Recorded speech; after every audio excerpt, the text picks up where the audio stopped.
네, 뵙게도 반갑습니다. 안녕하세요. 네, 저는 소개받은 이상범 목사라고 하고요. 귀한 자리 초대해 주셔서 감사드립니다. 처음부터 시간 뭐 1시간 뭐 이런 얘기하니까 좀 공포심이 생길 수도 있는데 제가 여러분의 인내력 잘 감안해서 좀 지혜롭게 운영을 하도록 노력을 하겠습니다. 제가 밴쿠버 온 지 얼마 안 됐습니다. 작년 7월에 왔고요. 제가 이제 성소유니언이라는 단체에서 일을 하고 있는데 여러분 혹시 익숙하신지요? 매일 성경을 저희가 이제 만들고 보급을 하는데요. 또 그걸 좀 잘 활용하고 묵상을 풍성히 하실 수 있도록 저희가 교육 훈련 사역도 하거든요. 제가 그 역할로 이제 북미 지부 이렇게 파견으로 와서 있던 중에 여러분이 뵙게 됐습니다. 제가 한국에서 교회 초대받아서 강단에 올라가면 상당히 술렁거린 적이 많았습니다.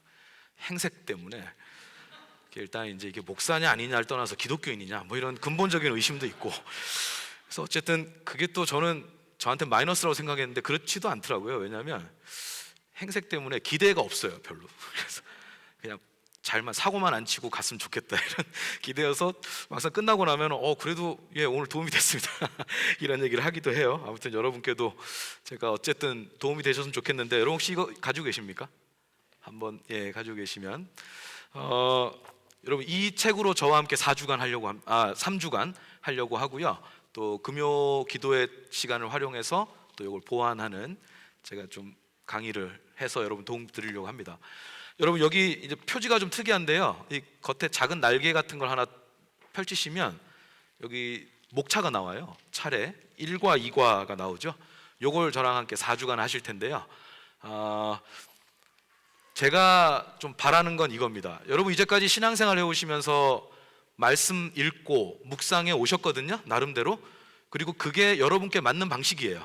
큰 틀에서 어긋나지 않으면 그건 여러분이 계속 잘 좀 지향하고 추구해야 될 방식이 될 텐데, 저와 함께 하는 3주간 혹은 뭐 금요일까지 합쳐서 6주간 여러분께 제가 갖는 기대는 이겁니다.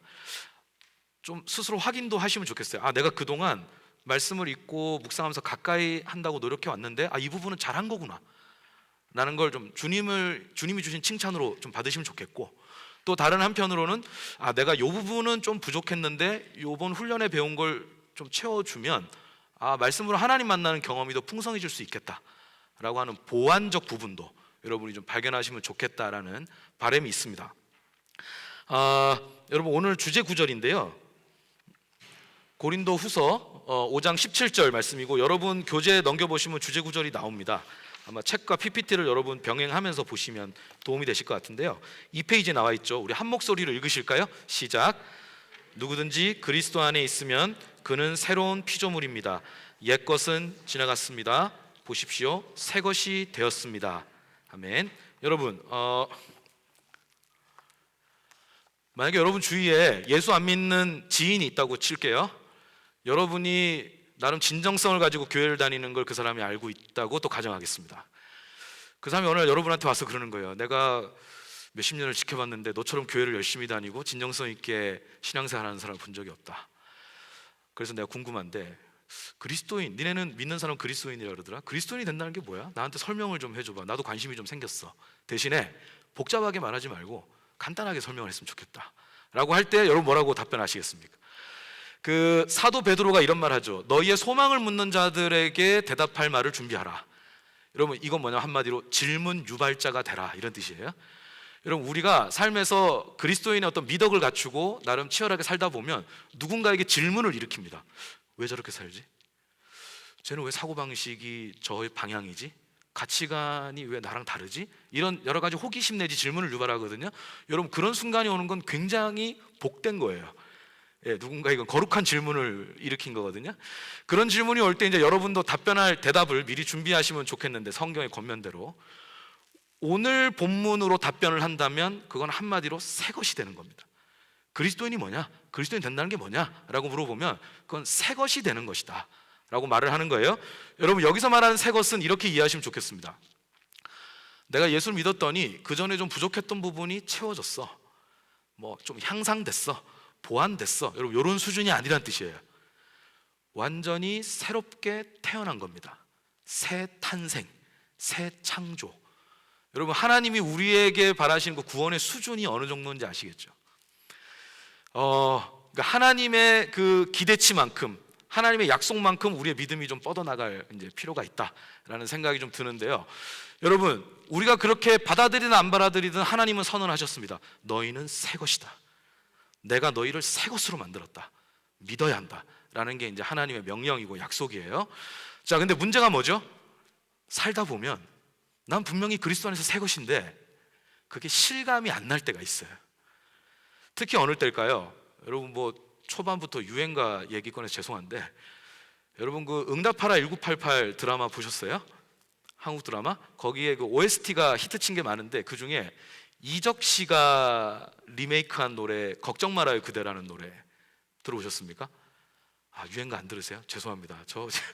저만 아주 속된 싸구려 된 것 같은데, 여러분 그 전인권 씨 들국화 쪽 그 거기서 불렀던 걱정 말아요 그대를 이적 씨가 이제 불렀는데, 여러분 거기에 그 노랫말 가사 중에 이런 가사가 나와요.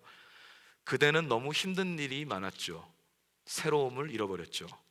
여러분 되게 공감이 되는, 모르겠습니다. 저만 공감되는지 몰라도 여러분, 우린 분명히 그리스도 안에서 새 것인데 사는 게 힘들다 보니, 세파에 시달리다 보니, 삶의 하중이 나를 누르다 보니 내가 뻔해진 거예요.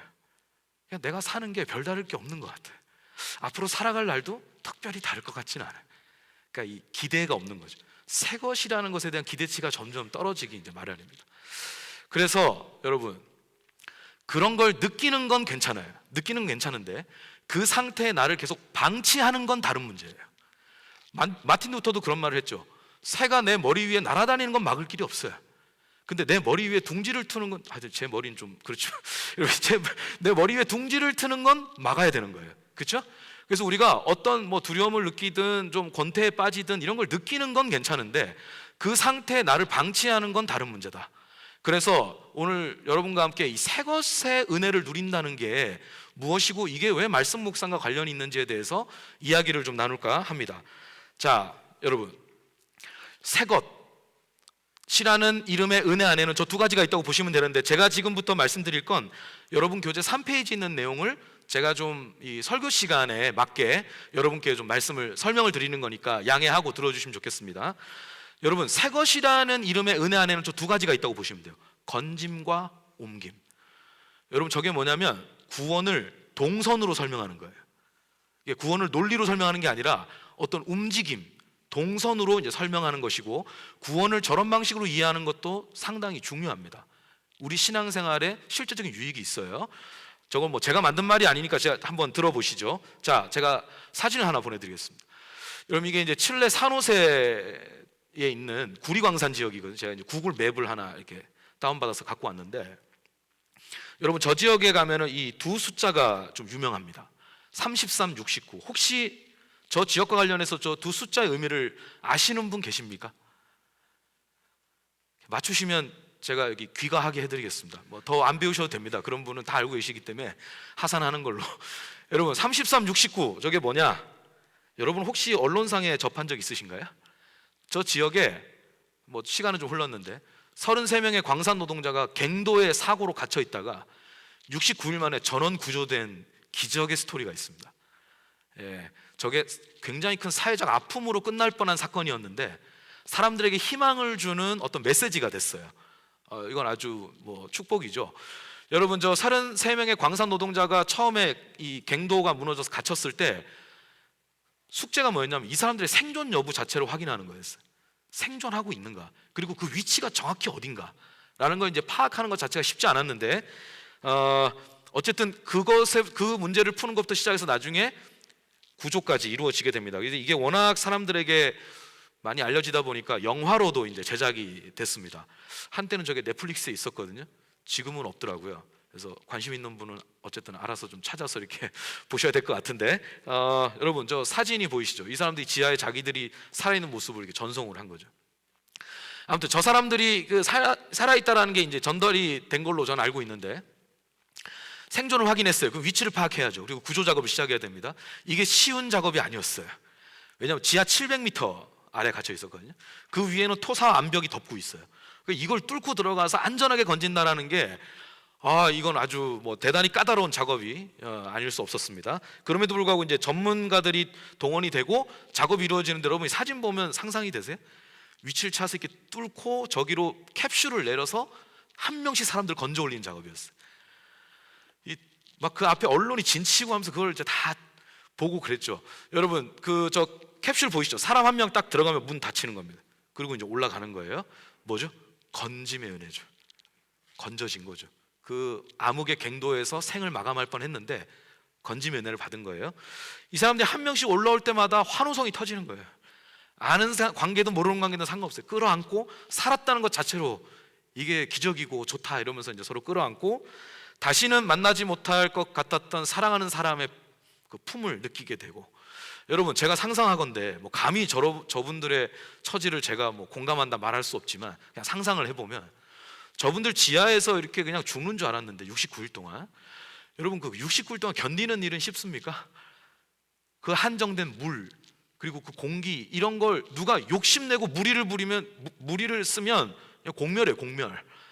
그걸 그 긴장을 느끼면서 이 사람들이 어떻게든 같이 살아남은 거죠. 그리고 이제 살아난 거잖아요. 자기들이 파서 올라갈 수 없는 걸 위에서 내려서 올린 거잖아요, 그렇죠?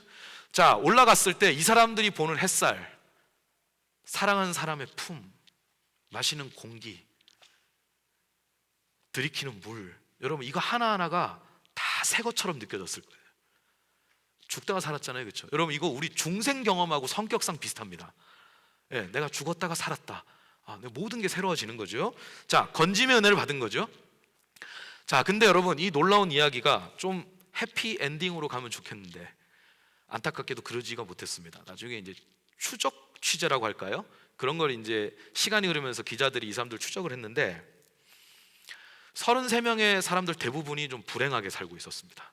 여러분 얼마나 안타깝습니까? 어떻게 얻은 새 인생인데, 어떻게 되찾은 삶인데, 여러분 그 기적의 구조와는 어울리지 않는 그 다음 삶이 이제 연속성상에 벌어지게 된 거죠. 제가 뭐 한정된 보도로 접한 건 이유가 이렇습니다. 첫 번째, 이 사람들 왜 힘들었느냐? 소송이 길어졌대요. 이 사고에 대한 책임을 누가 얼만큼 질 것인가? 소송이 길어지니까 법정 싸움은 길어지는데 비용은 계속 들어가고, 이게 삶이 불안정했겠죠. 그리고 그런 과정 중에 여러분 아시겠지만 이 사고는 사람들이 트라우마를 가질 만한 사고입니다. 트라우마를 가진 사람은요, 그 트라우마에 있어서는 책임이 없는 사람들끼리 서로를 아프게 하는 경향이 있어요. 그래서 이게 치유가 반드시 필요한 거거든요. 치료가. 근데 그런 부분에서 이 사람들이 고통을 많이 겪었고, 또 하나는 이 사람들이 광부가 업이잖아요.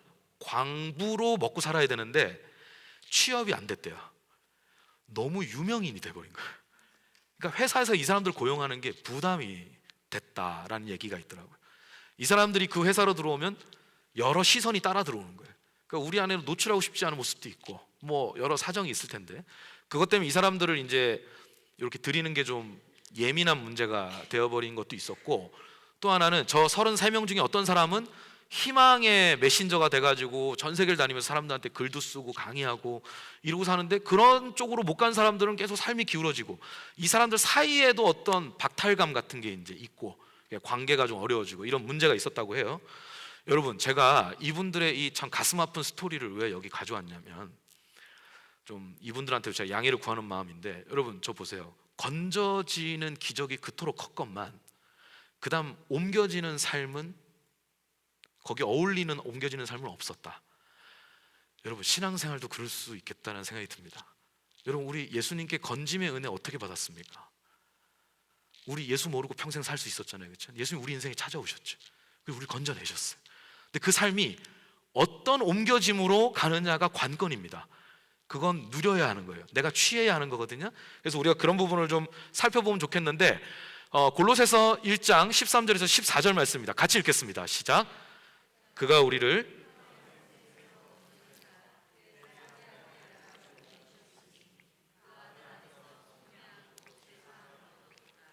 아멘. 여러분 저게 우리가 믿는 바 복음의 심장부에 있는 죄 사함의 은총입니다.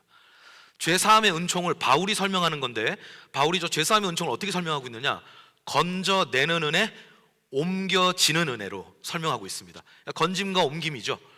여러분 죄 사함을 받았다라는 건 흑암의 권세 종 노릇하던 우리가 예수께서 그 결박을 박살내면서 우리가 이제 해방이 돼서 건져졌다는 거예요. 우린 더 이상 흑암의 권세 종 노릇하지 않습니다. 그들이 우리에게 결정타를 줄 수 없습니다. 그리고 나서 예수님은 그냥 이제 자유다 하고 우리를 그냥 둔 게 아니라 우리를 그 예수님이 다스리시는, 예수님이 왕이신 나라로 옮겨서 살게 하셨다. 여러분, 죽어서 가는 천국만 천국이 아니죠. 지금 여기서부터 그 천국, 하나님 나라를 살아가야 됩니다. 이미 찾아온 하나님 나라를 살아가야 되거든요. 그 옮겨짐의 은혜가 우리에게 누려질수록 우리가 그 은총이 우리 것이 되는 거죠. 그래서 우리가 이런 부분을 좀 생각을 해야 합니다. 건짐의 은혜가 있었다면 우리에게 옮김의 은혜가 있는가? 그리고 이 옮김의 은혜를 이야기할 때 말씀 묵상이 기여하는 바가 있다, 우리를 돕는 바가 있다라는 걸 좀 설명을 드리도록 할 텐데요. 결론 지으면 이렇습니다.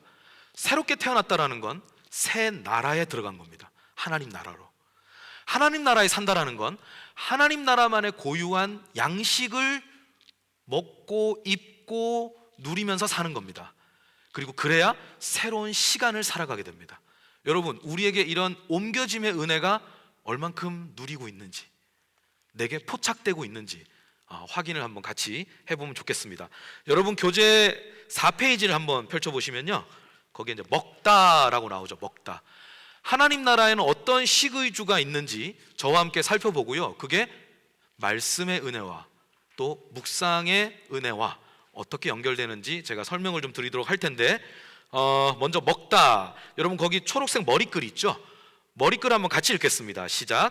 사람은 먹어야 삽니다. 그래서 태어나자마자 본능적으로 먹을 것을 찾습니다. 먹지 않으면 생존도 성장도 불가능합니다.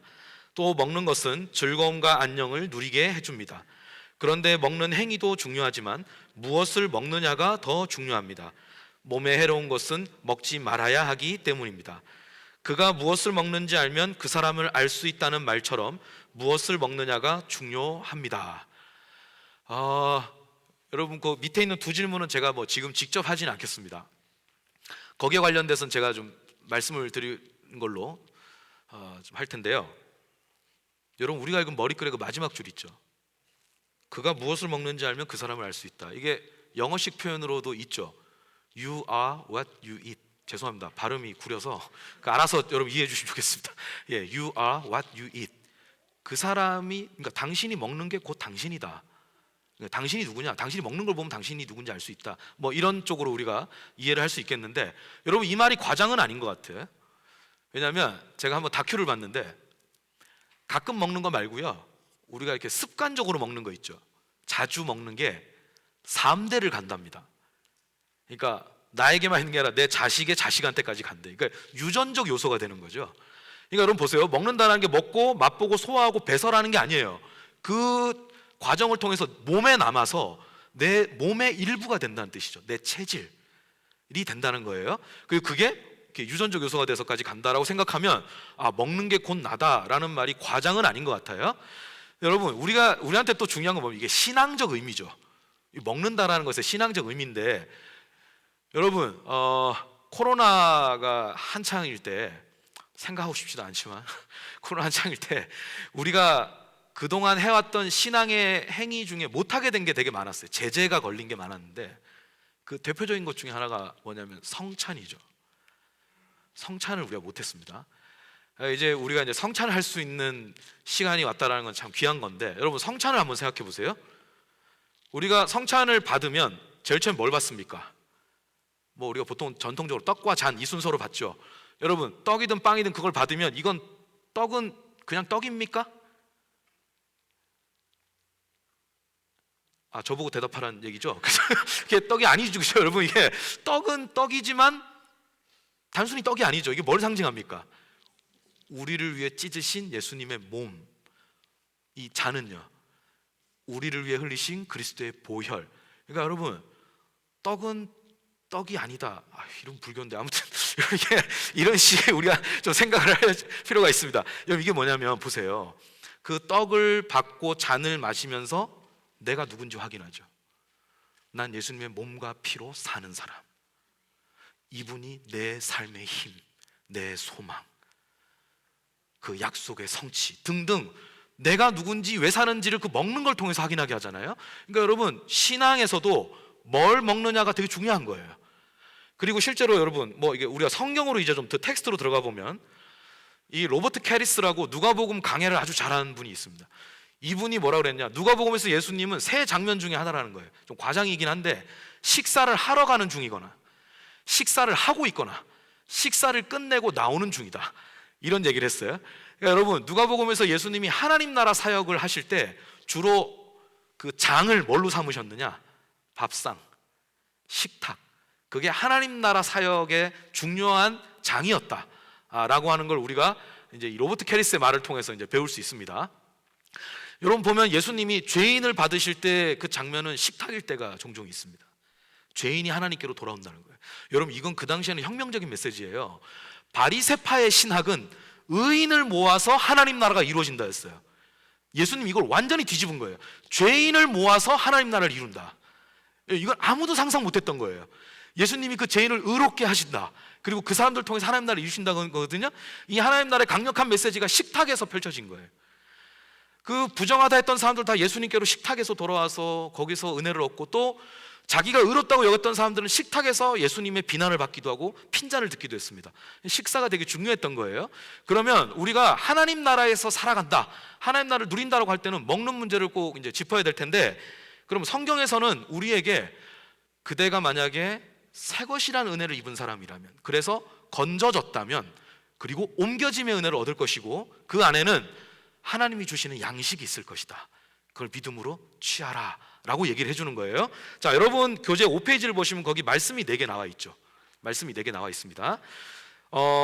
여러분, 제가 잠깐 부탁 좀 드릴게요. 너무 깊고 진지하게 읽지 마시고 그냥 일독으로 쭉 읽은 다음에 그 밑에 두 질문 있죠. 여기서 보니까 그리스도인이 먹어야 할 양식은 뭔가, 그리고 어떤 변화가 일어나, 이걸 간단히 한번 마음속으로든 볼펜으로든 한번 적어보시기를 제가 1분 정도 드리겠습니다.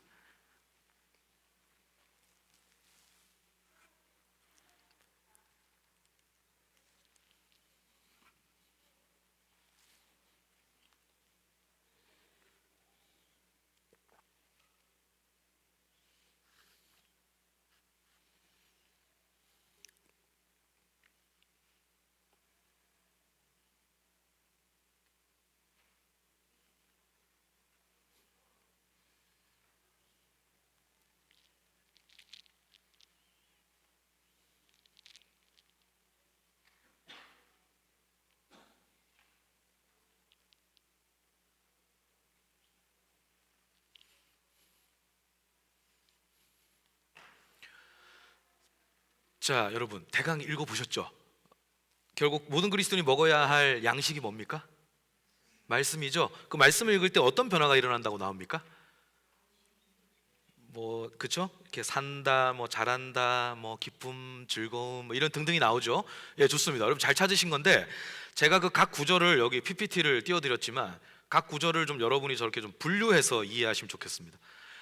생존부터 온전함까지. 여러분 그 매슬로우의 욕구 이론 아시죠?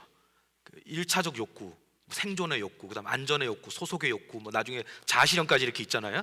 그 매슬로우의 욕구 이론처럼 층위가 있듯이 하나님 나라에 먹는 양식, 말씀에도 그 효력의 층위가 있는 거예요. 층위가 있고, 그러면 여러분 뭘 돌아보면 좋을까요? 나는 신앙생활 하면서 주로 어디까지 지금 와 있는지. 그래서 이걸 좀 더 우리가 통합적으로 누리고 좀 살아가야 되겠는데, 그걸 설명을 좀 드리겠습니다. 마태복음 4장 4절 말씀 여러분 교재에 있으시죠? 같이 읽겠습니다. 시작. 사람이 떡으로만 살 것이 아니요 하나님의 입으로부터 나오는 모든 말씀으로 살 것이라. 아멘. 여러분 지금 한번 읽으셨을까요? 제 얼굴 한번 보실래요? 제가 뭐 볼만하진 않지만 보세요. 보고 이제 대답을 해보세요. 지금 방금 읽었죠? 이게 예수님 말씀이죠? 광야에서 마귀에게 시험 받을 때 신명기 말씀을 인용하면서 마귀를 물리치셨잖아요, 그렇죠? 그래서 예수님 하셨다는 말씀으로 우리가 듣고, 자, 예수님 방금 이렇게 말씀하셨습니까? 잘 들어. 모든 사람은 떡으로 사는 게 아니야, 말씀으로 사는 거야, 이렇게 얘기하셨어요? 대답 잘 하셔야 됩니다. 여러분 다시 한번 말씀 보세요. 예수님 뭐라고 얘기하십니까? 떡으로 산다고 하죠. 그런데 문제가 뭐예요? 떡으로만 살면 안 된다는 거예요. 여러분 여기서 말하는 떡은 먹고 사는 문제, 이렇게 이해하시면 됩니다. 먹고 사는 문제. 여러분, 동서고금을 막론하고 먹고 사는 문제에서 자유로웠던 사람은 한 명도 없습니다. 다 그 과제를 안고 평생 씨름합니다. 거기서 어느 정도 안정을 확보한 사람조차도 그걸 더 지속할 수 있는 방법을 위해서 몸부림치고요, 지금 당장 오늘 하루 혹은 오늘 한 달, 이 한 달을 살아남기 위해서 애쓰는 사람도 있습니다. 그 결은 좀 다를지라도 모든 인간의 과제입니다, 먹고 사는 문제는. 그래서 여러분 이런 얘기 하잖아요. 가장 강력한 이데올로기가 뭐냐? 먹고 사니즘이다, 이렇게 얘기를 하기도 합니다. 여러분, 이건 뭐 사람한테는 벗어날 수가 없는 문제예요. 그리고 중요한 문제기도 하고, 예수님이 그걸 아시는 거예요. 우리가 먹고 사는 문제를 가지고 씨름하는 존재라는 걸 아시고 그걸 긍휼히 여기시고 그걸 도우시는 분이다라는 걸 우리가 믿을 수 있습니다. 예수님 아시는 거예요. 사람은 떡으로 산다. 근데 예수님 말씀은 그 다음으로 나가요. 근데 그 문제만이 전부면, 그것만이 가장 중요한 문제가 된다면 그 사람은 신앙인이 아니라 생활인, 그냥 자연인. 좀 뜻있게 참되게 사명인으로 살려면 그 다음 뭐가 있어야 된다고 나오죠? 하나님 입으로부터 나오는 말씀이 있어야 된다. 그러니까 여러분, 이 말씀을 보실 때 이렇게 이해하셔요. 먹고 사는 문제와 하나님 말씀을 등가에 놓고 저울질하는 걸로 이해하시면 안 돼요. 먹고 사는 문제가 있는데 이 문제를 말씀이 컨트롤해야 됩니다. 이해되세요? 여러분 삶에서 먹고 사는 문제를 말씀이 다스려야 돼요. 그래서 말씀을 통해서 길도 열리고 인도도 받고 공급도 받고, 그걸 통해서 하나님이 내 삶의 공급자라는 걸 확신할 줄 알아야 돼요. 그리고 때로는 너무 많이 나갈 땐 말씀이 그건 탐욕이다, 그건 욕심이다, 위험하다 하는 제어를 받을 줄도 알아야 돼요. 또 하나, 너무 사람이 사는 게 각박하다 보니까 악착같이 사는 것 말고는 아무것도 남아있지 않은 상태가 될 때 있거든요. 사람 누구나 그럴 수 있습니다. 그때도 말씀이 우리를 지켜주는 거예요. 너무 그렇게 가지 말고 내가 너에게 하는 말을 들어라, 나의 인도를 따르라 라고 하는 하나님의 또 보호하심과 돌보심이 있는 거예요. 이런 등등 그 뭐 스펙트럼은 다양할지라도 중요한 건 뭐죠? 먹고 사는 문제를 하나님의 말씀이 다스려야 된다. 그래야 그리스도인으로서 생존할 수 있다 라는 걸 여기서 알려줍니다. 그럼 여러분, 우리는 어떻게 될까요? 매일매일의 삶에서 먹고 사는 문제를 우리는 고민하고 열심히 분투하고 있죠. 거기에 말씀의 다스림이 임해야 됩니다, 나의 매일매일에. 그러니까 우리가 묵상하는 거죠. 매일 말씀에 나를 노출하는 거예요. 오늘도 말씀이 날 통치하기를. 그래서 이게 묵상과 이게 관련이 있다라는 말씀을 드리고요. 베드로전서 2장 2절 말씀 같이 읽겠습니다. 시작. 갓난아기들 같이 신령한 젖을 사모하라. 이는 그로 말미암아 너희로 구원에 이르도록 자라게 하려 함이라. 아멘. 여러분, 아까 마태복음에서는 우리가 살아남는 것, 사는 것 자체, 생존을 유지해 가는 것, 영위해 가는 것 자체 강조가 있었다면, 베드로전서 2장 2절에는 자라는 것에 강조가 있습니다. 여러분, 저도 이제 집에 딸이 둘 있거든요. 지금 여기 와서 그레이드 7하고 4에 있습니다. 뭐 어떻게 생각할지 몰라도 첫째 딸은 저랑 똑같이 생겼습니다. 제가 머리카락 길면 저희 딸인데, 제가 그래서 유독 더 정이 가고 너는 아빠가 책임질게 뭐 이런 마음도 늘 생기고 이제. 그런데 보면은 생각보다 귀여워요. 여러분, 의외로 귀엽습니다. 이쁘고 귀엽습니다. 이제 얘네가 처음 태어났을 때 여러분 생각해 보면 그 애가 자라는 게 가끔 슬플 때가 있죠. 아기 때 너무 예쁘잖아요. 물론 지금도 예쁘고 귀하지만 요 지나지 않았으면 하는 시간 같은 게 있어요. 그런 거 보면 여러분, 애가 평화예요, 평화. 왜냐하면 어색한 관계에 있는 두 사람도 둘이 있을 땐 뭐 할 말도 별로 없고 이럴 때 애가 한 명 있잖아요. 할 말이 되게 많아져요. 그리고 어색한 분위기도 상쇄되고. 그러니까 애가 그 어떤 관계나 공동체에서 참 선물이고 평화다라는 생각이 들 때가 자주 있어요. 근데 애가 너무 예쁜데, 여러분 예를 드는 거예요. 애가 너무 예쁜데 얘가 1년이 지나고 3년이 지나고 5년이 지나고 10년이 지나도 계속 그 모습이면 어떻게 되는 거예요? 이건 심각한 문제가 생긴 거예요. 그러니까 빨간불이 막 들어오는 순간이에요. 빨리 조치를 취해야 돼요.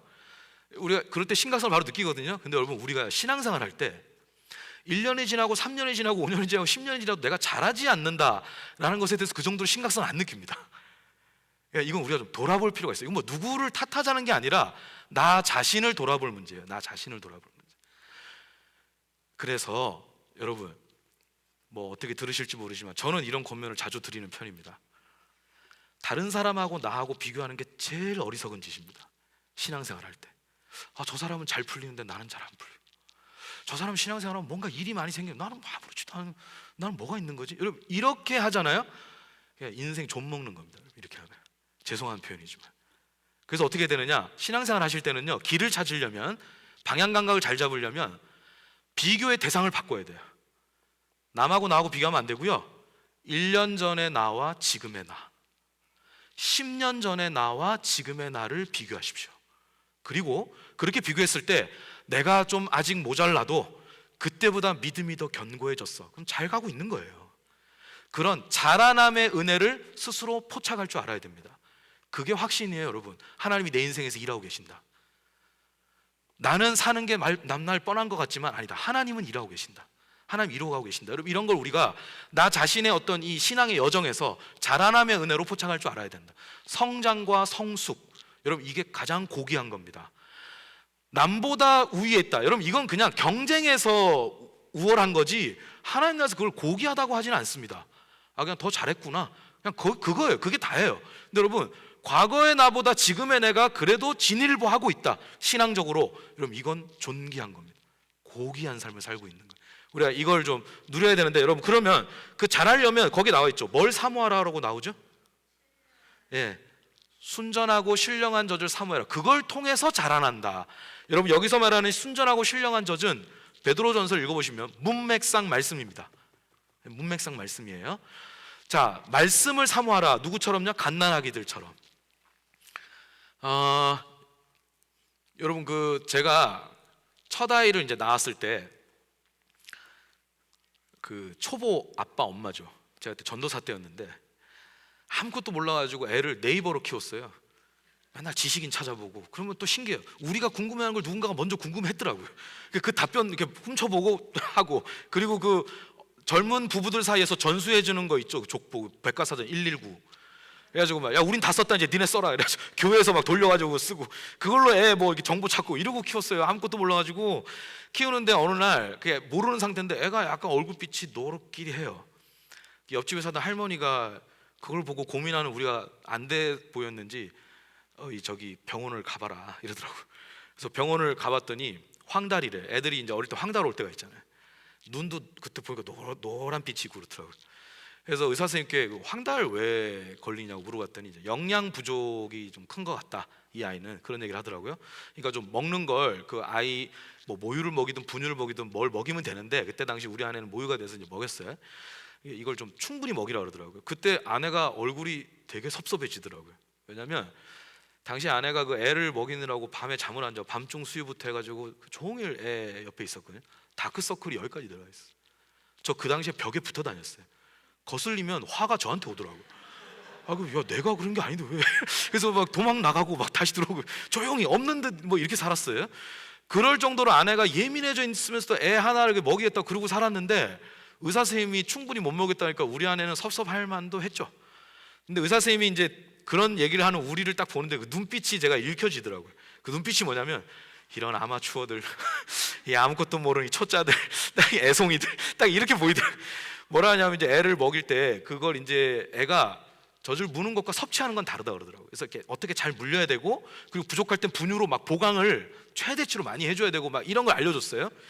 제가 그걸 초보 아빠로서도 배웠지만 신앙하는 사람으로서도 하나 배운 게 있습니다. 젖을 물고 있다고 섭취하는 게 아니다. 말씀이 전해지는 자리에 있다고 해서 말씀을 먹은 건 아니다 라는 생각을 하게 됐습니다. 여러분 결국 사람은 섭취하는 말씀이 있어야 자라나거든요. 그럼 섭취한다는 건 뭘까요? 오늘 예를 들죠. 예배 때 뭐 제가 아니라 여러분 여기 주일마다 모여서 예배 드리실 때 여기서 공적으로 선포되는 말씀이 있습니다. 그 말씀이 여러분의 믿음과 결합이 돼야 여러분이 섭취한 말씀입니다. 그냥 선포됐다고 그건 내게 아니에요. 아직 그걸 믿음으로 받아야 됩니다. 아멘. 저한테 하시는 말씀이군요. 우리에게 주시는 말씀이군요. 그것이 인도든 위로든 경고든 뭐가 됐든 그것이 나의 믿음과 맞물릴 때 그 말씀은 나를 자라게 하는 말씀이 됩니다. 그래서 여러분 주일에 그렇게 보낼 뿐만 아니라 주중에도 큐티책을 펼쳐서 말씀을 한 구절 보더라도 나의 믿음과 결합이 되는 말씀이 있어야 돼요. 그게 쌓여서 당장은 아무 변화를 일으키는 것 같지 않지만 그게 쌓여서 나를 자라게 하는 겁니다. 이게 존귀한 삶으로 가는 길이다라는 걸 여러분께 좀 말씀을 드리고, 그래서 묵상이 중요하다라고 좀 당부를 드리고 싶고요. 세 번째, 예레미야서 15장 16절 말씀 읽겠습니다. 시작. 만군의 하나님 여호와시여, 나는 주의 이름으로 일컬음을 받는 자라. 내가 주의 말씀을 얻어먹었사오니 주의 말씀은 내게 기쁨과 내게 마음의 즐거움이오나. 여러분, 이 본문은 나중에 성경을 보시면 문맥상으로는 좀 다른 메시지를 주는 있는데, 이 구절만 일단 떼놓고 보겠습니다. 우리가 뭐 그 본문을 볼 건 아니니까. 여러분, 이 구절에서 예레미야는 정확히 얘기하죠. 말씀이 뭘 준대요? 내게 기쁨이 되고 즐거움이 된다는 거예요. 여러분, 우리가 신앙생활 하면서 의무감만으로도 버텨야 할 때가 있습니다. 여러분, 그 잊지 마세요. 내가 마음이 좀 침체됐다고 해서, 내가 지금 내키지 않는다고 해서 내가 해야 할 일과 내가 있어야 할 자리를 피하면 그게 좀 오히려 더 안 좋아질 수 있어요. 그래서 일희일비하지 말고, 내가 내키든 안 내키든 뭐 좀 사람이 이렇게 업이 되든 다운이 되든 간에 나는 거기에 개의치 않고 내가 해야 할 당일을 행한다. 그럼 이거 되게 강한 거예요. 이건 힘이 있는 사람입니다. 큰 일을 이루어야 힘이 있는 사람이 아니고, 이렇게 할 줄 알아야 힘이 있는 사람입니다. 근데 문제가 뭐냐? 아무리 그렇더라도 무의미함을 느끼면서 보람과 만족을 느끼지 못하면서 무언가를 계속 지속한다라는 건 사람한테 한계가 있어요. 이런 우리의 약함을 좀 우리가 인정할 필요가 있습니다. 그래서 여러분, 주일 예배 올 때도, 아니 저는 모릅니다. 여러분 모르니까 그냥 오해하지 말고 들으세요. 주일 아침에 올 때 주일이 왜 이렇게 빨리 오지? 오늘 또 예배야? 여러분, 이렇게 올 수도 있고, 올 때 야 오늘도 내가 예배 드릴 때 주님이 나한테 은혜 주실 거다, 내가 그 힘으로 한 주 살겠다, 여러분 이렇게 올 수도 있는 거죠. 이게 사람마다 다른 거예요. 그래서 심지어 여러분, 이런 웃긴 얘기 들어보셨죠? 뭐 어떤 아들이 막 교회 안 가려고 해도 엄마가 가자 엄마 나 진짜 오늘 한 주만 빠질게. 그래도 네가 가야지. 야, 한 주 빠진다고 엄마 무슨 하늘이 무너져, 뭐 땅이 꺼져, 한 주만 빠집시다. 그러니까 엄마가 그러면 되겠냐, 네가 목사인데, 이렇게 얘기했다잖아요, 그렇죠? 그러니까 이렇게 하다가 여러분, 사람 다 비슷합니다. 이렇게 막 안 내키고 도저히 발걸음이 안 떨어지고, 여러분 진짜 저는 예전에 그 목회 사역 할 때요, 제가 이제 뭐 무목사님 앞에서 감히 드릴 말씀은 아니지만, 제가 예전에 짧은 경험으로 목회할 때 저는 이럴 때 있었습니다. 주님 오늘 하루만 살려주세요. 도저히 힘이 안 올라와요. 힘이 뭐 눌리는데 눌리는 이유도 모르겠어요. 그런 걸 막 이렇게 부대끼면서 우리가 가기도 하잖아요, 그렇죠? 여러분, 그런데 제가 아까도 말씀드렸지만, 그런 걸 느끼는 건 괜찮지만 그 상태에 날 방치하는 건 안 돼요. 그래서 뭘 해야 되느냐? 주님, 말씀을 통해서 저한테 기쁨과 즐거움을 좀 회복시켜 주십시오. 그런 거를 느낄 줄 아는 이런 좀 부드러운 마음이 되게 해주십시오. 여러분, 이런 걸 좀 구할 줄 알아야 돼요.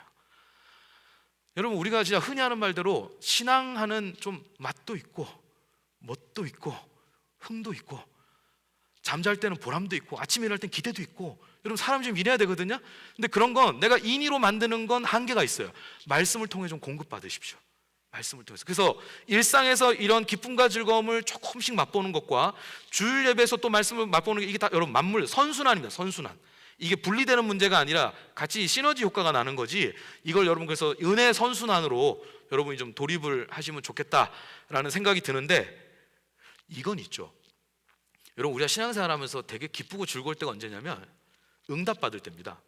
내가 바라고 구했던 것이 하나님의 손길에 의해서 이루어졌을 때, 저는 그때가 제일 기쁩니다. 야, 하나님 일하셨구나, 이런 게 있거든요. 여러분, 그래서 기쁨과 즐거움을 얻을 수도 있지만 다른 성격의 것도 있지 않아요? 신앙생활 해보시면 이런 거죠. 내가 바랬던 대로 문제가 해결되진 않았어요. 내가 기대했던 대로 상황이 풀리진 않았어요. 그런데 말로 설명할 수 없는 평안과 기쁨이 내 마음에 있어요. 여러분, 그것 또한 하나님이 주시는 은혜입니다. 그러니까 여기에 제한을 두지 마세요. 어떤 은혜를 주실지는 하나님 주권이죠. 나는 준비되어 있어야 돼요. 주님이 주시는 기쁨과 즐거움을 원합니다. 제게 주십시오. 이런 걸 우리가 좀 구할 수 있으면 좋겠다라는 생각이 들고요. 시편 19편 7절 8절 말씀 같이 읽겠습니다. 시작. 여호와의 율법은 완전하여 영혼을 소송시키며 여호와의 증거는 확실하여 우둔한 자를 지혜롭게 하며 여호와의 교훈은 정직하여 마음을 기쁘게 하고 여호와의 계명은 순결하여 눈을 밝게 하시도다. 아멘. 여러분, 괜찮으시면 볼펜 있으면 줄 한번 쳐보시겠어요?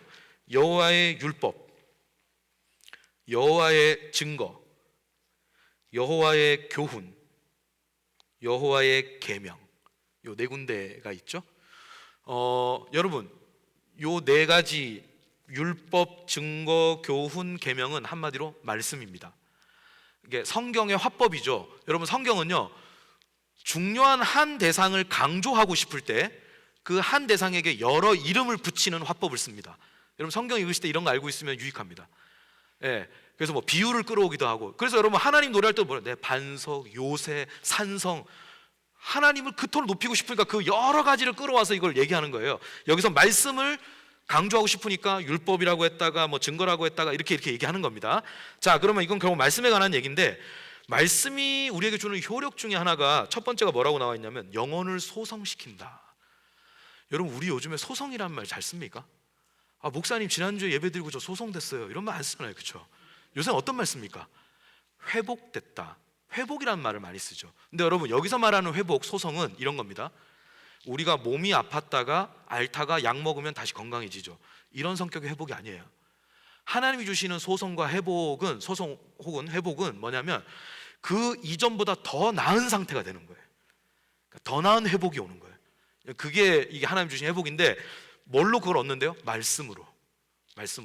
여러분, 그러니까 결국 말씀이 우리 안에서 행하는 일 중에 하나가 뭐냐면 회복력을 주는 거예요. 신앙생활 하면서 넘어지지 않고 신앙생활을 하면 참 좋겠는데, 넘어지면서 신앙생활 하기 마련이죠. 여러분, 그래서요, 내가 넘어질 때 부끄러워할 필요 없어요. 나만 넘어지는 것 같죠? 다른 사람들 지금 표정 관리하고 있어서 그래요. 다 넘어집니다. 예, 실족하지 않는 사람 아무도 없습니다. 다 넘어지고 좌충우돌하면서 신앙생활 하는 거거든요. 그걸 얼마나 여유 있게 넉넉하게 혹은 표정 관리하면서 지내느냐, 이 차이지, 내가 넘어진 것 때문에 자괴감 느낄 필요 없어요. 관건은 뭐죠? 비슷한 문제로 넘어졌는데 누군가는 좀 빨리 일어나는데 누군가는 한참 걸릴 때가 있다. 이 차이, 회복력의 차이, 영혼의 근력이 서로 다르다. 여러분, 여기에 초점을 맞추셔야 돼요. 우리가 살다가요, 예전에는 막 고된 막 작업, 뭐 우리 집에 요즘에 뭐가 막 힘들어서 막 망치질하고 오랜만에 노동을 했다고 쳐요. 여러분, 이렇게 할 때 이게 예전 같으면 하루 이틀 되면 막 뻐근했던 팔도 돌아오고 그랬는데 1주, 2주가 지나도 이 팔이 안 돌아와요. 여러분, 이럴 때 혹은 등산을 갔다 오더라도, 등산 가서 예전에는 뭐 하루면 거뜬하게 일어났는데 그 다음에 막 삭신이 쑤신 게 1주, 2주가 가요. 이게 지금 뭘 얘기해 줍니까? 내 몸의 회복력이 약해지고 있다라는 걸 말해 주죠. 여러분, 우리의 영혼에도 그런 회복력을 감지하는 게 중요합니다. 내가 예전에는 이런 문제에 있어서 내가 이렇게까지 오래 안 갔는데 요즘에는 이상하게 좀 오래 가네. 회복력이 떨어지고 있다는 뜻이에요. 여러분, 그 회복력은 뭘로 우리가 채운다고요? 말씀. 매일의 말씀을 통해서 그게 나한테 차곡차곡 근력으로 쌓이는 거예요. 작은 적용, 말씀을 의지한 작은 기도, 그리고 말씀을 기억하고 살았던 어떤 일상의 한 켠, 여러분, 이런 게 쌓여서 나에게 회복력을 주는 겁니다. 그래서 결국 회복하는 힘을 키우는 게 중요하다. 여러분, 아이들 교육할 때도 어떻습니까? 어려움을 면하게 해주는 교육이 좋은 교육입니까? 어려움을 겪더라도 다시 털고 일어날 수 있는 힘을 키우는 게 좋은 교육입니까? 당연히 후자죠. 불필요한 어려움 안 겪으면 좋죠. 뭐 그건 저도 동의합니다. 그런데 사람이 살아간다면 겪기 마련인 어려움을 계속 부모가 방패막이를 해줄 수가 없어요. 그럼 결국 우리가 아이들에게 줄 수 있는 선물은 뭘까요? 말씀을 통해서 회복력을 계속 키워주는 거예요. 쓰라려도 이겨내는 법, 하나님을 의지해서 다시 일어나는 법, 이런 걸 조금씩 배우게 하는 것, 이런 게 우리 교육에서도 중요하겠다라는 생각이 듭니다. 자, 그 다음에 지혜롭다, 마음이 기쁘다, 눈이 밝다는, 저는 이제 묶어서 좀 설명을 드리겠습니다. 온전함의 양식이라고 좀 말씀드릴게요. 여러분, 이게 말장난 같지만 한번 귀 기울여 들어보셔요. 신앙생활 하실 때 신앙생활의 목표를 완벽함에 두면 시험 듭니다. 나도 죽고 남도 죽입니다. 그랬던 사람들이 누구죠? 바리새파. 이 사람들은요, 자기 삶의 딱 모든 결론이 끝났어요. 모든 영역에 답을 달아놓고 그 규격이 100%인 거예요. 그러니까 어떻게 하죠? 예수님도 여기다 꾸겨 넣어요. 안 맞으니까 네가 틀렸어, 예수님한테 들으는 거예요. 이 시절 얼마나 막 나가는 겁니까? 여러분, 완벽함을 추구한다라는 건 굉장히 위험한 겁니다. 그럼 신앙생활에서 뭘 추구해야 될까요? 온전함. 그러니까 제가 이게 굳이 신앙적 개념으로, 사전적 의미가 아니라 신앙적 개념으로 구분하자면 이런 거예요. 온전함은 뭐냐? 이렇게 이해하십시오. 시절의 열매, 그 시절을 쫓아 열매를 맺는다. 시편에 표현 나오잖아요. 시절의 열매. 뭐냐면 제가 그 둘째 딸이 이제 그레이드 4다 그랬잖아요. 2014년생입니다. 2014년생인데 얘가 이제 아빠가 자기 뭐 마음에 들게 막 뭐 잘 안 채워주고 같이 놀아주는 시간 많이 안 쓰고 이러면 막 아빠를 코너로 몰아요. 막 와가지고 아빠는 왜 맨날 집에 들렸다가 집이 그런 곳이야? 막 네, 그리고 아빠 바빠서 그래요. 다음 주는 계획이 어떤데? 막 다음 주 모르겠네. 뭐 이렇게 그러면 그때 만약에 못 넣으면 나한테 뭐 해줄 거야? 막 이렇게 얘기하고 막 저를 막 코너에 들어. 그러면서 나중에 또 와서 막 엥 하고 안기고 또 이래요. 이게 이제 딱 그 2014년생의 그 애교이자 투정인데 아빠를 들었다 놨다 하는. 근데 여러분 얘가 만약에 예를 들게요. 어느 날 제가 집에 갔더니 저한테 소파에 앉으라 그러는 거예요. 밤늦게 피곤하게 갔더니 아빠 양말을 벗겨주고 종아리를 막 주물러줘요. 주물러주면서 아빠 사는 게 힘들지. 내가 보니까 이 아빠 짐이 너무 무겁다. 저도 이제 파트타임 잡을 시작하겠습니다. 내가 살림을 보탤 테니까 우리 힘냅시다 아빠. 이러면 얘가 제정신이에요 여러분. 얘 병원 데려가야 돼요 여러분. 얘가요 4학년에 온전하면 뭡니까? 그레이드 4에 온전하면 그렇게 투정 부리는 거예요. 지가 자고 있고 놀고 있을 때 부모가 뒤에서 뭔 뒷바라지를 하는지를 전혀 모르는, 그러면서도 또 응석 빠지면서 또 애교 부리고 또 엄마 아빠 좋아하고 토라졌다. 이게 온전함이에요. 그러니까 여러분 뭔지 아시겠죠? 그 시절에 온전함이 있는 거예요. 신앙생활 1년 한 사람의 온전함은 따로 있습니다. 신앙생활 20년 30년 한 사람의 온전함은 따로 있습니다. 여러분 온전함을 어떤 딱 천편일률적인 뭔가로 제시하지 말라는 뜻이에요. 물론 우리가 공통으로 보편적으로 무시간적으로 추구해야 할 뭔가는 있죠. 하지만 각 사람의 구체적인 삶의 결로 들어가면 하나님이 그 사람의 믿음의 분량, 그 사람의 신앙의 연수에 맞는 기대하는 시절의 열매가 따로 있어요. 그걸 서서히 맺어가는 것, 그게 아름다운 겁니다. 이해되시죠? 그러면 이걸 우리가 어떻게 할 거냐? 내가 지금 내 신앙의 연수, 내 믿음의 분량, 내 상황에서 내가 맺어야 할 열매가 뭐지? 여러분 이걸 묵상할 때 많이 깨달아요. 언제 깨닫냐면 여러분 큐티 쉐어링 이런 거 하면 이런 경험 있지 않으세요? 야, 같은 본문인데 어쩜 이렇게 다르게 은혜를 받냐? 여러분 이게 왜 다를까요? 시절의 열매가 다른 거예요. 그 시절의 열매가 각 사람에게 성령께서 그 사람이 처한 상황, 그 사람의 어떤 믿음의 형편 이런 거 다 감안해서 그 사람에게 맞는 도전을 주시는 거예요. 감화를 주시고. 이해되십니까? 그러니까 여러분 우리가 묵상을 한다는 게 중요하고, 그리고 쉐어링 할 때 그런 다채로움을 맛볼 수 있습니다. 그러니까 갈 때 뭐 너는 맞고 난 틀리고 이렇게 가면 안 되고, 각 사람에게 주시는 하나님의 어떤 기대가 다르구나, 열매가 다르구나, 다 아름답구나 라고 우리가 좀 여길 수 있다면 더 좋겠다 싶습니다. 여러분 결국 여기까지 설명을 드리면 여러분의 결론과 일치하죠? 모든 그리스도인이 반드시 먹어야 할 양식은 말씀입니다. 그리고 그 말씀이 먹는 자에게 일으키는 변화는 지금 여기 화면에 설명한 생존부터 온전함까지. 여러분 그래서 여러분의 신앙생활은 이 층위로 본다면 어디에 주로 생존에 좀 급급했다 라고 한다면 여러분 그것도 귀한 거예요. 근데 이제는 좀 자라남의 은혜를 향해서 여러분이 좀 나아갈 필요가 있고, 또 그 다음이라면 그 다음 과제로 여러분이 좀 이렇게 신앙의 진보를 이루는데 좀 사모함을 가지시면 좋겠습니다. 자, 그럼 한 페이지 넘겨보시죠. 6페이지 이제 입다로 이제 넘어가겠습니다.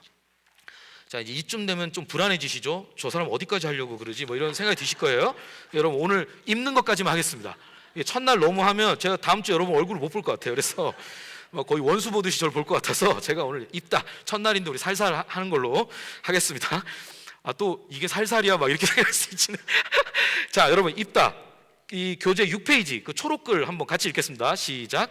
사람은 옷을 입습니다. 옷을 입는다는 것은 몸을 가리키는 것뿐만 아니라 외부의 여러 환경으로부터 몸을 보호하는 데 꼭 필요합니다.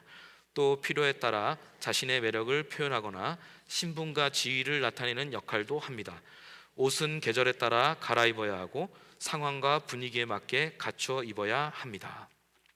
자, 옆에 여러분 밑에 보면 뭐 내가 요즘 입는 옷, 그리고 그 옷을 입을 때 뭐 나나 다른 사람이 느끼는 뭐 느낌 이런 거 여러분 한번 댁에서 찾아보시면 좋겠는데, 여러분 이런 거죠. 아까 하나님 나라의 양식도 그 층위가 있듯이 의복, 하나님 나라의 의복에도 층위가 있는 거예요. 그러니까 일단 옷의 기본적 기능은 뭡니까? 내 몸을 가려주고 꾸며주고 보호해주는 게 기본 기능이죠. 근데 여러분 때로는 이 옷에 여러분이 좀 의미를 담기도 하지 않으세요? 저희 아내 같은 경우에는 그 어떤 옷을 입었다가 갈아입을 때가 있어요. 갑자기 다 차려입었는데 왜 그러냐 그러니까 오늘 기분이 좀 그래서 이렇게 좀 바꿔 입어야겠다. 이게 저한테 조심하라는 얘기죠. 그래서 저는 그렇게 잘 알아듣습니다. 저는 지혜롭게. 근데 아무튼 이 옷의 기분을 담잖아요, 그렇죠? 그리고 또 하나는 뭐냐면 그 사람의 소속, 그리고 오늘이 무슨 날인지 이런 걸 알려주기도 해요. 예를 들자면 이런 거죠. 저희 그 아내 지인이 결혼을 했는데 저는 일면식이 없는 분이에요. 근데 아내가 이제 그때 독감이 심하게 걸려서 결혼식을 못 가게 돼서 저한테 그 송금만 하기가 그렇다고 이걸 주면서 편지랑 같이 좀 전달해 달라고 그랬어요. 그래서 저는 이제 한 번도 얼굴을 본 적이 없는 분을 만나러 이제 간 거죠. 갔는데 그분이 누군지 알겠더라고요. 뭘로 알았을까요? 옷으로 알았죠. 옷으로. 그 웨딩 드레스 입고 있더라고요. 그날 신부였거든요. 여러분, 그 신부 드레스, 신랑의 수트는 뭘 알려줍니까? 오늘 이 두 사람을 위한 날이다. 이 두 사람의 축복을 비는 날이다라는 걸 보여주는 거죠. 그러니까 옷이 그런 어떤 가르쳐주는 신호가 되기도 하는 거예요. 그리고 여러분, 우리가 이렇게 수련회 같은 거 갈 때 여러분들 이제 여름에 뭐 교인 수련회나 뭐 이런 거 하잖아요. 그러면 그때 뭘 입습니까? 보통 단체복을 입잖아요, 그렇죠? 유니폼을 입잖아요. 여러분, 유니폼 할 때 유니가 뭡니까? 그게 뭐 하나, 일치 뭐 이런 거잖아요, 그렇죠? 여러분, 그 유니폼을 입음으로써 우리가 어떻게 우리 소속을 느끼죠. 우리가 한 지체다, 한 가족이다, 한 교회다, 이런 걸 느끼잖아요, 그렇죠? 그러니까 여러분, 옷이라는 게 기능이 그냥 여러 가지 있는 거예요. 자, 하나님 나라에도 유니폼이 있습니다. 예수를 믿는 사람이라면 누구에게나 하나님이 입혀주시는 의복이 있는 거예요. 자, 그게 뭐냐? 저 두 가지라고 보시면 돼요. 하나님의 자녀답게 단장하는 옷, 자녀다움. 그리고 하나님의 군사답게 무장하는 옷, 단장하는 옷과 무장하는 옷. 그러니까 여러분, 우리가 저것만 봐도 신앙생활에서 저 두 가지 정체성을 균형 있게 갖는 건 중요하겠다 싶죠. 예를 들면 이런 거예요.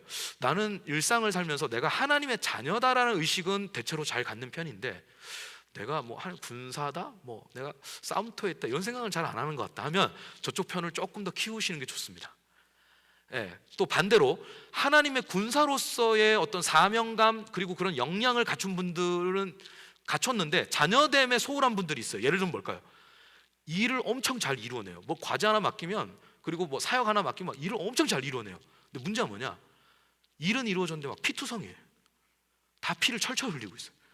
이게 본의 아니게 상처를 많이 주는 거예요. 그러니까 자녀다움의 성품, 어떤 이런 게 좀 부족한 거죠. 그러니까 여러분, 우리가 다 필요합니다. 저 두 가지를 분리할 것이 아니라 논리적으로 구분하지만 저걸 잘 통합해서 우리가 정체성으로 삼으면 좋겠는데, 여러분 그 7페이지에 있는 그 세 말씀, 요거 이제 살펴보고 오늘 마치겠습니다. 이렇게 보시죠. 갈라디아서 3장과 에베소서 4장 말씀 있죠. 첫 번째, 두 번째 말씀은 하나님의 자녀다움으로 단장하는 옷입니다.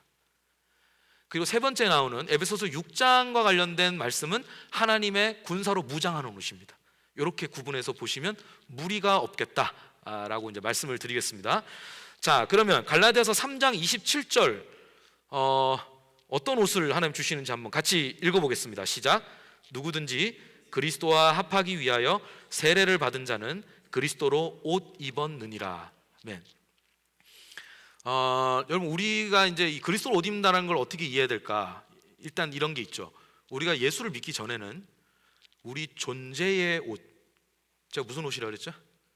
예, 존재의 옷, 이 밖에 걸치는 거 말고 우리 존재의 옷은 얼룩투성이었죠. 상처도 많고 흠도 많고 낡고 누더기. 그 존재 옷으로는 하나님 앞에 나갈 수가 없습니다. 근데 우리가 예수님을 믿으면 예수님이 우리의 의복이 되어 주시죠. 그래서 이제 우리는 하나님 앞에 예수님을 의복 삼아 힘입어서 당당하게 나갈 수 있어요. 하나님 아버지 품에 왈칵 안길 수 있어요. 우리 이제 그런 사람이 된 거예요. 그런 점에서 그리스도로 옷 입는다라는 기본적인 어떤 그 칭의, 전통적인 칭의의 개념이 있고, 거기서 여러분 좀 더 나갈 필요가 있습니다. 제가 아까 이 옷은 무슨 옷이라고 그랬죠? 존재의 옷. 여러분, 예수 그리스도를 옷 입는 사람은요, 그거 그냥 기능적으로만 주님 앞에 나갈 때 가리는 것, 이 기능만 있는 게 아니에요. 그게 내 존재가 되는 거예요. 바꿔 말할까요? 예수님을 닮아감. 예수님을 닮아감. 그러니까 여러분, 하나님 나라에서 주는 의복은 우리의 성품과 관련되어 있는 거예요. 우리의 마음과 관련되어 있는 겁니다. 이게 변화되는 거죠. 누구처럼요? 그리스도처럼.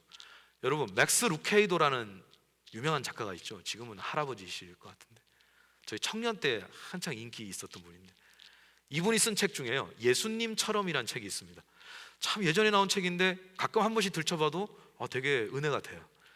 예수님처럼이란 책에 여러분 이런 말이 나와 있습니다. 하나님은 우리를 있는 모습 그대로 받으신다. 믿으세요? 이거 믿으셔야 됩니다. 하나님 앞에 나올 때 그래서 가면 쓰면 안 돼요. 하나님은 우리를 있는 모습 그대로 받으시는 분이에요. 그러니까 은혜를 의지해야지 가면을 써서 자꾸 내가 자격을 만들려고 하면 안 돼요. 은혜만이 우리의 자격입니다. 그렇게 나가는 건데 그런데 이렇게 저작을 해요. 하나님 우리를 있는 모습 그대로 받으십니다. 그런데 그대로 살도록 두지는 않으십니다. 이게 하나님의 사랑이죠. 하나님의 사랑. 여러분, 하나님의 사랑은요, 우리가 있는 곳까지 내려왔다가 우리를 그리스도까지 끌어올려 가는 게 사랑입니다. 그러니까 내려오기만 하는 게 아니에요. 이 내려왔다는 것 자체가 너무 큰 은혜인데 그런 우리를 끌어올리는 거예요. 예수님까지 끌어올리는 것. 이게 하나님의 기대고 약속입니다. 그래서 우리가 그리스도를 닮아가게 하는 거거든요. 뭘 닮아갈까요? 여러분, 복음서를 보고 또 그리스도를 증언하는 수많은 그 성경의 그 증언자들의 말을 들으면 거기에는 예수님에 관한 모든 게 담겨 있죠. 많은 게 담겨 있습니다. 예수님의 시선, 예수님의 마음의 움직임, 사람을 대하는 자세, 사안을 다루는 법, 그리고 하나님 나라에 대한 열망, 그걸 위한 예수님의 어떤 행보 등등등등. 여러분, 예수님에 대해서 계속 증언이 돼 있어요. 이걸 말씀을 통해서 많이 접하고 담아내야 내가 예수님을 닮아가는 거지. 그러니까 여러분, 우리가 예수님을 그리스도 안에서 발견하고 닮아가는 것, 이게 이제 하나님 나라에서 받는 의복이다라고 이해하시면 좋겠고요. 그 다음 에베소서 4장 22절에서 24절 같이 읽겠습니다. 시작. 너희는 유혹의 욕심을 따라 썩어져가는 구습을 따르는 옛사람을 벗어버리고 오직 너희 심령이 새롭게 되어 하나님을 따라 의와 진리의 거룩함으로 지으심을 받은 새 사람을 입으라. 아멘. 여러분, 앞에 갈라디아서에 그리스도로 옷 입는다라는 말과 방금 읽은 말씀에 새 사람을 입으라는 말은 일맥상통하는 말입니다. 이게 따로따로가 아니에요. 근데 어디에 방점을 두느냐에 따라 다른 거죠. 강조점이 다른 거예요. 갈라디아서에서는 그리스도의 강점을 뒀다면 에베소서에는 새 것이 되는 은혜의 강조점을 둔 거다라고 보시면 여러분이 뭐 이해하시는데 무리가 없을 거라고 봅니다. 자, 새 사람을 입는 건데 여기서의 특징은 여러분 그 두 번째 줄 보시면 입기 전에 뭘 하라고 나오죠? 벗어버리고. 여러분, 우리가 하나님 앞에서요, 받아서 입어야 할 옷도 있지만 벗어야 할 옷도 있는 거예요. 뭘 벗어야 될까요? 거듭나지 못한 성품, 그렇죠? 하나님이 슬퍼할 만한 어떤 인생의 청사진이나 열망, 이런 건 좀 벗어야 되는 거예요. 그래야 하나님이 더 좋은 걸 주십니다. 여러분, 우린 보통 이렇게 얘기하죠. 그 신앙생활을 하면 욕망이 죽어버리는 걸로 생각하거든요. 이건 그렇지 않습니다. 신앙생활은 진짜 좋고 높은 욕망에 그 나머지가 다 이렇게 들어가서 다시 재통합되는 거예요. 그러니까 욕망이 사라지는 게 신앙생활, 그건 불교입니다. 불교. 무욕의 상태로 들어가는 건 불교예요. 기독교는 그렇게 얘기하지 않습니다. 욕망이 바뀐다 라고 얘기하죠. 그래서 C.S. 루이스라는 그 기독교 작가는 이렇게 얘기하죠. 하나님이 우리를 나무라실 때는요, 야, 너는 왜 그렇게 욕망이 강하냐, 이렇게 나무라지 않는다는 거예요. 오히려 반대로, 넌 욕망이 왜 이렇게 작냐, 내가 진짜 좋은 거 준다는데 넌 이걸 못 알아보고 있냐 라고 얘기한다는 거예요. 그래서 여러분, 너 그거 나 주면 내가 이거 줄게, 내가 부활 세계 줄게, 이렇게 하시는 거예요. 그러니까 이런 걸 우리가 좀 잘 이해하고 이 구절을 보면 좋겠는데, 그래서 여러분, 우리가 그 하나님 앞에서 하나님의 마음을 슬프게 하는 그런 뭐 습관도 있고 생각도 있고 뭐 열망도 있죠. 그건 좀 벗고 그 다음에 새로운 걸 입어야 되는데 어떻게 입느냐? 너희 심령이 새롭게 되어. 그러니까 여러분, 우리 옷은 보통 밖에 걸치는 건데 하나님 나라의 옷은 안에 입는 겁니다. 안에, 속사람. 그래서 이게 밖으로 행실로 드러나는 거죠. 언행으로 드러나는 거예요. 그리고 그 사람의 인생의 긴 구간을 볼 때 어떤 지향성으로 드러나는 거죠. 자, 여러분, 우리가요, 옷을 잘 입었는지 안 입었는지 보고 벗을 거 벗고 입을 거 입으려면 뭘 봅니까? 거울. 오늘 아침에도 거울 다 보고 오셨죠? 아니에요? 거울을 보셨잖아요, 그죠? 우리가 거울을 봐야 뭐 나를 살필 수 있잖아요. 그러면 우리가 이런 하나님 나라에서도 벗고 입으려면 거울을 봐야 돼요. 그 거울이 뭘까요? 그렇죠? 말씀입니다. 말씀. 그래서 여러분, 성경을 거울 보듯이 볼 줄도 알아야 됩니다. 거기서 나를 비춰보는 거예요. 여기서 내 모습을 발견하는 거죠. 주님의 마음을 좀 슬프게 하거나 안타깝게 할 만한 모습, 그리고 또 주님이 나에게 기대하고 또 나에게 기뻐하시는 그런 모습, 이런 걸 좀 볼 필요가 있는 거죠. 그러니까 이게 전부가 아니라 이럴 줄도 알아야 된다, 거울 보듯이 성경을 볼 줄도 알아야 된다 라고 하는 걸 좀 말씀을 드리겠습니다. 자, 마지막 에베소서 6장 13절에서 17절입니다. 여러분 이제 거의 다 왔습니다. 화이팅! 조금만 여러분 힘을 내십시오. 자, 이건 좀 구절이 길지만 좀 같이 읽겠습니다. 시작. 그러므로 하나님의 전신갑주를 취하라.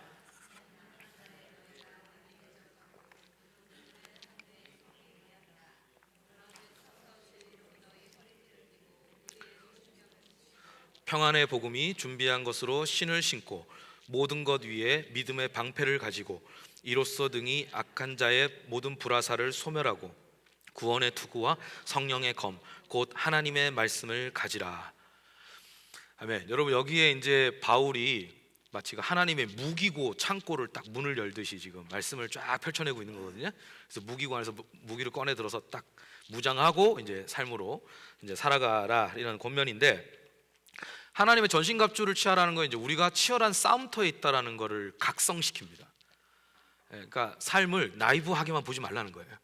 치열한 싸움이 있다. 특히 믿음과 관련해서 치열한 싸움이 있으니까. 그리고 여러분 우리가 실제로 살아보면 어떻습니까? 대충 살려고 할 때는 별로 안 느껴지던 저항이 내가 좀 하나님 앞에서 이걸 올곧게 좀 믿음으로 뭔가를 좀 해보려고 하면요, 안팎에서 저항이 일어납니다. 내 안에서도 부대끼고요, 바깥에서 환경적으로도 우리가 저항을 느낄 때가 있습니다. 여러분, 그러니까 우리가 어떤 싸움의 현장 속에 있다라고 하는 걸 받아들이는 게 중요합니다. 받아들여야 돼요. 여러분 여기에서 그래서 우리가 하나님의 군사로 산다라는 건, 전신갑주를 취하라라고 하는 건 이렇게 이해하십시오. 적극성, 공세적, 진취적, 이렇게 이해하시면 좋아요. 그러니까 여러분 신앙생활 늘 방어전 치르듯이만 하면 안 돼요. 방어만 하면 안 돼요. 공세적으로, 그리고 자원하여 진취적으로 앞을 향해 나갈 줄 아는 여러분 그런 좀 사람들이 돼야 되겠다. 하나님 그렇게 부르신다라고 하는 걸 여기서 이제 우리가 알 수 있는데, 여러분 여기에 보면 제가 대표적으로 믿음의 방패를 좀 설명을 드릴게요. 밑에서 두 번째 줄. 여러분 제가 수세적으로 방어적으로 살면 안 되고 공세적으로 좀 적극적으로 살아야 된다 그랬어요. 근데 방패는 공격용입니까 수비용입니까? 당연히 수비용이죠. 근데 여러분 이것 또한 공격의 맥락 안에 있는 수비예요. 어떻게 이해하셔야 되냐면, 믿음의 방패를 가지고 뭘 소멸한대요? 불화살. 여러분 이 바울이 지금 이 구절을 쓸 때는 고대 시대의 전쟁 장면을 떠올리고 있는 거예요. 공성전, 성을 함락하는 전쟁 있죠. 우리가 이제 저 성을 함락하겠다 해서 전진을 하면 성을 향해 딱 가면은 성에서 못 오게 뭘 쏩니까? 보통 불화살을 쏘죠. 여러분 그 불화살을 맞으면은 안 되잖아요. 부상을 입거나 뒤로 나가 떨어지니까 그때 방패로 막죠. 그러니까 이게 공격이란 맥락 안에 있는 수비예요. 그래서 이제 형을 향해 적극적으로 가는 겁니다. 그러니까 여러분 이 이미지를 통해서 바울은 뭘 알려주는 걸까요? 믿음 생활에도 하나님이 주신 비전이 있고 하나님의 인도하심이 있고 하나님의 뜻이 있단 말이에요. 그걸 향해서 내가 믿음으로 앞을 향해 나가라는 거예요. 나갈 때 불화살이 날아온다 라는 걸 알려주는 거예요. 여러분 사람마다 트리거 포인트가 다르죠. 나한테는 전혀 화가 나는 일이 아닌데 이 사람은 폭발하는 지점이 있어요. 사람마다 다 그게 달라요. 그게 다르듯이 취약성도 달라요. 사람마다. 어떤 사람은 이런 도박이나 이런 거에 굉장히 약한 반면에 어떤 사람은 거기에 전혀 관심이 안 가는 사람이 있어요.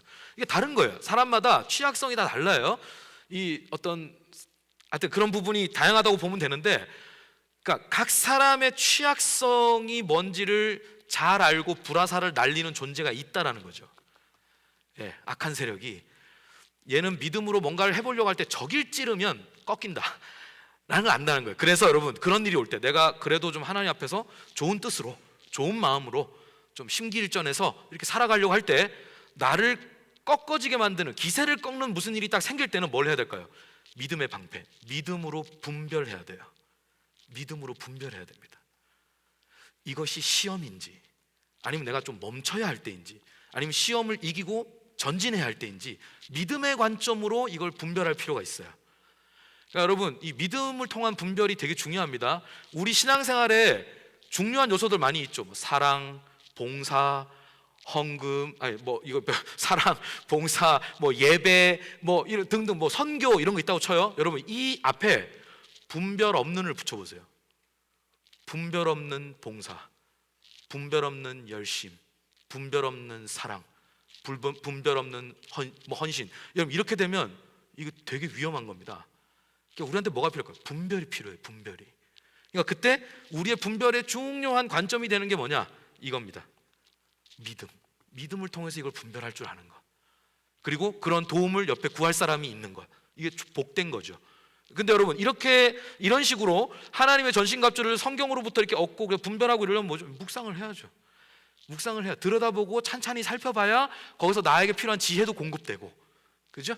용기도 공급되고 이렇게 할 거 아닙니까? 그러니까 성경에서 하나님이 주시는 하나님 나라의 무기를 우리가 좀 잘 받으면 좋겠다. 자, 그럼 여러분 밑에 그 질문은 다 답이 되셨죠? 모든 그리스도인들이 갖춰 입어야 할 옷은 뭡니까? 단장하는 옷과 무장하는 옷. 그리고 그리스도인이 새 사람을 입는 것과 매일 말씀을 묵상하는 것은 어떤 상관이 있는지 제가 설명을 드렸습니다. 자, 여러분 제가 더 하면 안 될 것 같습니다. 그래서 오늘 아주 행복한 주일인데 제가 거짓말 아니고 딱 하나만 말씀드리고 마치겠습니다. 제가 이제 결혼을 할 때 저희 처가 쪽에서 반대가 많았어요. 나중에 섭섭하더라고요. 나도 우리 집에서 귀한 아들인데 너무 딸만 아끼는 거 아니야? 이런 생각이 좀 들었어요. 그래도 이제 저도 딸을 키워보니까 그 마음을 알겠더라고요. 참. 예. 근데 이제 처형을 먼저 만났죠. 결혼하기 전에 이제 장모님한테 바로 가면, 이제 장인어른은 안 계셨고 장모님한테 바로 가면 이게 너무 벽이 높을 것 같아서 일단 처형부터 이렇게 만나서 가려고 했는데, 처형이 만나서 그런 거예요. 제가 그 당시에 전도사였는데 내가 뭐 전도사 어떻게 사는지 뻔히 아는데 지금 결혼해서 어떻게 살겠다는 거냐, 계획이 뭐냐 이러더라고요. 그래서 제가 이제 밥을 먹으면서 거짓말을 도저히 못하겠더라고요. 결혼을 하는데 거짓말 어떻게 합니까? 그래서 하신 말씀이 사실을 맞습니다. 제가 지금 뭐 갖춘 게 없는 건 맞는데 저는 예수님이 저를 사랑한다고 믿고 그게 제 재산입니다. 전 그래서 이때까지 잘 살아왔고 앞으로도 잘 살 것 같습니다.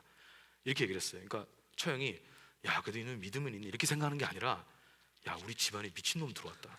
딱 이 눈빛이 막 다 떨리더라고요. 이렇게. 그래서 내가 망했다. 우리 아내는 막 고개 팍 숙이고 이러고 있고, 그럴 때 뭔가 좀 이렇게 좋은 말이라도 하지 어떻게 이렇게 얘기하냐. 하여튼 그거 이렇게 되고 망했다 이러고 이제 장모님 찾아가서 이렇게 몇 번을 설득을 하는데 마지막 이제 설득할 때 이게 제가 말씀을 드렸죠. 장모님, 제가 대강 살지 않으려고 합니다. 저 뭐 가정을 위해서는 주중에 일할 생각도 있고 저는 뭐 그런 거 개의치 않고 제가 사역도 하면서 우리 가정도 책임질 거다라는 얘기를, 그러니까 저의 그런 어떤 마음을 좀 믿어 주십시오 이렇게 얘기를 했는데 장모님이 예스 혹은 노를 안 해요. 답답해 죽겠더라고요. 그냥 가만히 이러고 있더니 밥 먹고 가라 이러더라고요. 저는 최후의 만찬이구나. 이거 먹고 이제 이렇게 되는 거구나 해서 이제 꿀꿀해서 앉아 있는데, 또 시골에 사시니까 밥 공기가 밑에랑 위랑 똑같아요. 이게 많이 못 먹어요. 그래가지고 이걸 또 이제 꾸역꾸역 맛있게 먹어야죠. 또 주시는데 첫 밥상인데 닭도리탕을 이렇게 해서 주시더라고요. 먹고 나오는데 야, 대답은 못 듣고 밥만 그냥 오지게 먹고 나왔네 이렇게 해서 아내는 싱글벙글이에요. 야, 넌 좋냐? 그랬더니 좋잖아 이러더라고. 뭐가? 그러니까 오늘 엄마가 오케이 했잖아 이런 거예요. 언제 오케이 했어? 닭을 주자, 닭을. 이게 우리 엄마 대화법이라는 거예요. 사이 될 사람이 오면 닭을 줬다는 거예요. 자기 누나 언니들 줘. 이건 합격이다. 바로 고 하자 이러더라고요. 참 어렵다 소통하기가. 생각이 들었는데 여러분 보세요. 저희 장모님이 저를 받으실 때 어떻게 했습니까? 밥상에 제 자리를 줬죠. 그러니까 너는 이제 우리 식구다 라는 뜻으로 이게 옛날 분의 어떤 표현 방식인 거예요. 근데 저는 이 표현 방식이 하나님 나라에도 유효하지 않나 하는 생각이 듭니다. 여러분, 하나님 나라의 식탁에 저와 여러분의 자리가 있습니다. 그게 바로 여러분 묵상하는 자리입니다. 묵상하는 자리에 성경을 펼치실 때 여러분 소속감을 가지십시오. 하나님 나라에 내 자리가 있다. 그리고 펼치실 때요, 이거 책이고 그리고 읽고 풀어야 된다 이렇게 생각하시면 안 돼요. 하나님의 밥상 앞에 앉는다 생각하시고 큐티책을 한번 펼쳐보십시오. 혹은 오늘 입다, 하나님의 옷장 안에 앉는다, 옷장 앞에 앉아서 옷 좋은 거 받는다 라고 생각하고 성경을 좀 펼쳐보시고 큐티책을 펼쳐보시는 것이 일주일간의 숙제입니다. 검사하지 않는 숙제. 여러분이 한번 자발적으로 꼭 해보시기를 바라는 숙제고요. 그거 해보신 다음에 다음 주 오셔서 좀 더 구체적인 이야기로 저희가 들어가 보도록 하겠습니다.